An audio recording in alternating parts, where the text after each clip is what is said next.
Hi, so the purpose of this video is to give you more examples and more background on the topoi that are discussed in the Knowing What We Know article you read for today.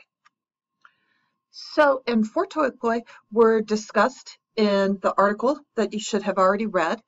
These are pattern and interpretation, which is a combination of what Fahnestock and Secor called appearance reality and ubiquity, where ubiquity goes with pattern, appearance reality goes with interpretation. Finding something, making a claim that the pattern goes beneath the surface.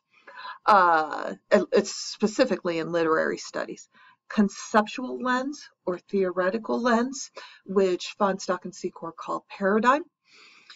Exception, which is not really identified in Fahnestock and Secor, and comparison or comparison contrast. And these last two were mentioned very briefly in the article. So I want to talk about how text-driven disciplines like literary analysis rely very much on patterns and interpretations. And these visuals are meant to suggest patterns and interpretations, seeing something beneath the surface. Text-driven disciplines and literary analysis in particular also can use a theoretical lens or a conceptual lens, where we look at a text through a particular theory or concept or paradigm to reveal some interpretations. So I'm going to show you some more examples of that in literary analysis, and then we will look at examples in data analysis and in disciplines like psychology and engineering and others. So here's a poem. I'm going to give two examples of literary analyses from this. You can pause and read the poem if you would like. So here is a text-driven analysis that identifies patterns and interpretations. So this paragraph from an analysis makes a claim that there are references to scientific imagery, and then cites lots of lines from the poem or particular stanzas that all show scientific connotations, and really focus on the ubiquity or the idea of defining a pattern. In addition, this interprets the pattern, which suggests that the mother is viewing her baby in scientific terms, shows how the mother feels the distance from the baby in this poem. So this is a very typical example of pattern and interpretation in literary analysis. Now here's an example, and I'm sorry, I go back and forth between conceptual lens and theoretical lens. And this is from another essay, on the same poem. And this is the introduction to the essay, which uses a conceptual lens or a theoretical lens or a paradigm. So here, the theoretical lens is The Second Sex by Simone de Beauvoir. And so this essay explains Simone de Beauvoir's text and then says Sylvia Plath's Morning Song exemplifies this. And so these key terms here, the reason patterns is over here is because the essay goes on to define patterns of indifference and estrangement. And then the thesis of this essay really looks at Beauvoir's theory and shows how Plath's poem makes us look at that theory a little bit differently, complicates that theory. So this is interpretation in literary analysis, the primary topos is pattern and interpretation. There is no analysis that doesn't use these very heavily as a primary way of looking at things. But we also will see a lot of theory or conceptual lenses that go on in literary analysis. And so this is an example of how conceptual lens kind of works with these other topoi. Now, let's look at how these topoi that I've already talked about get used in more quantitative disciplines. So here's an example from engineering where they are looking at this data, this bar chart here, and it defines a pattern of energy consumption and interprets that pattern. So we see that the old classrooms consume more energy. That's a pattern defining twice as much energy, how much more energy older classrooms use. And then the interpretation, going beyond what the data says, is that these newer classrooms, the high performance newer classrooms, save us money. And we should therefore adopt them. So here is an example of pattern and interpretation working in a quantitative discipline. Here's an example from business or an economic analysis of areas in a state. And so we see a pattern here. Metro areas receive less money than would be expected. And that's the pattern that this writer goes on to define. Rural areas receive more. This pattern is even more pronounced in this context. Here's another example of this pattern. And then the writers interpret it. And they try to give a cause. They also go beyond and say, here are the areas that are big winners and losers. That goes maybe a little bit beyond what strictly any particular data table might tell us. It involves a little bit of extrapolation from the data. And of course, this causal interpretation here is additional extrapolation. Here's another example from a more clearly typical economics essay or study that is looking at response rates to emails applying for rental housing and based on the type of names. So white names, consistently, the pattern is get a higher response rate than African American sounding names.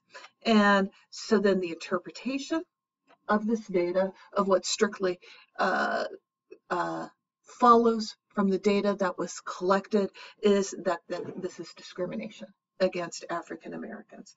Again, that requires a little bit of interpretation, moving beyond what is in the text.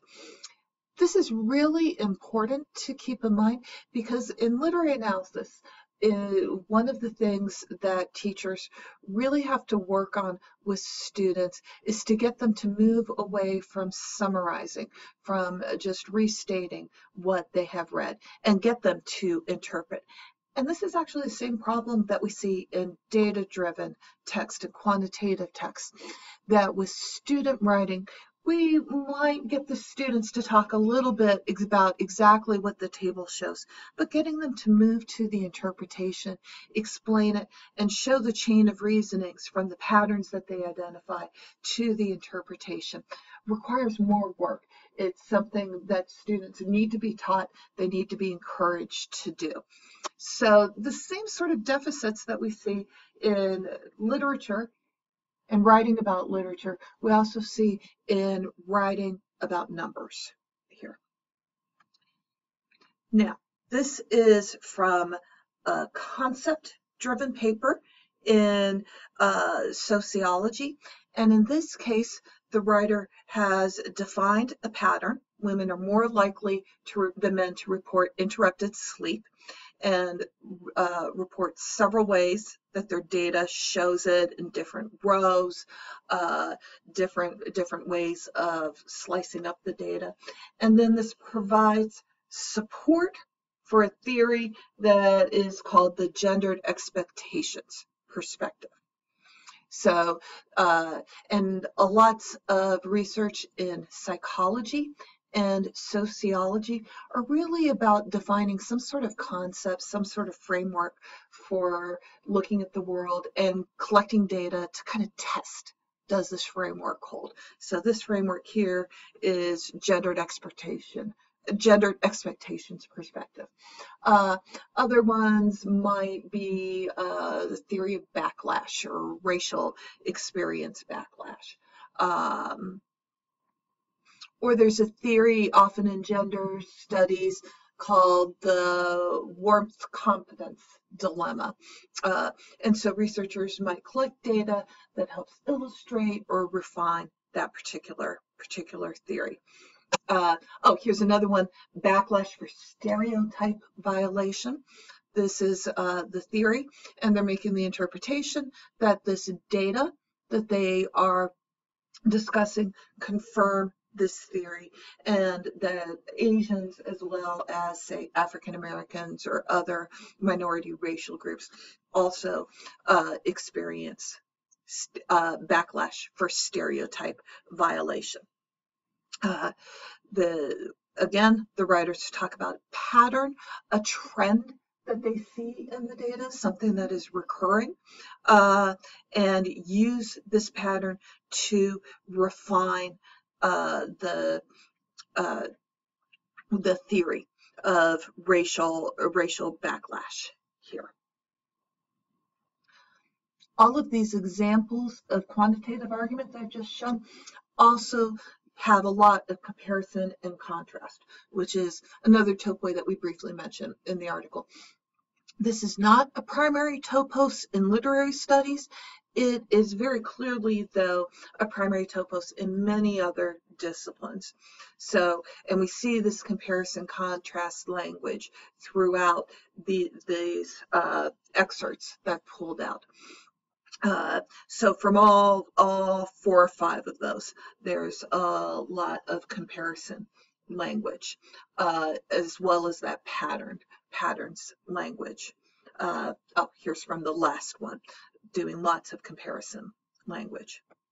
We also see in these examples lots of an exception topos, where they account for exceptions to the patterns, which also appears in literature, but maybe is not as prominent, not always expected, in the case that it is in more quantitative disciplines. So the case that we make in the article is that teachers can use their knowledge about literary analysis to kind of understand some of the topoi, some of what's going on in other disciplines. And I'll kind of break this down. So if we think about these two sort of ends, the focus on pattern and interpretation as a common topos, the way it would play out in a quantitative argument or quantitative discipline would be to identify a pattern in the data, support that pattern, make lots of comparisons, which is very common, and then make an interpretation. Now, whereas in literature, that interpretation is almost always at the level of definition, saying what this means. In more quantitative disciplines, that interpretation might be which one's better, what are the winners and losers, which one should we invest in, or sometimes it's at the level of cause. And then writers will frequently comment on any exceptions. If we look at a more concept-driven quantitative argument, something that would be like a conceptual lens, writers will often begin by identifying patterns, supporting the patterns, and then using them to confirm that conceptual lens or the theories such as stereotype violation theory or gendered expectation theories, and use their data to either confirm or redefine it, or often some of both in those disciplines.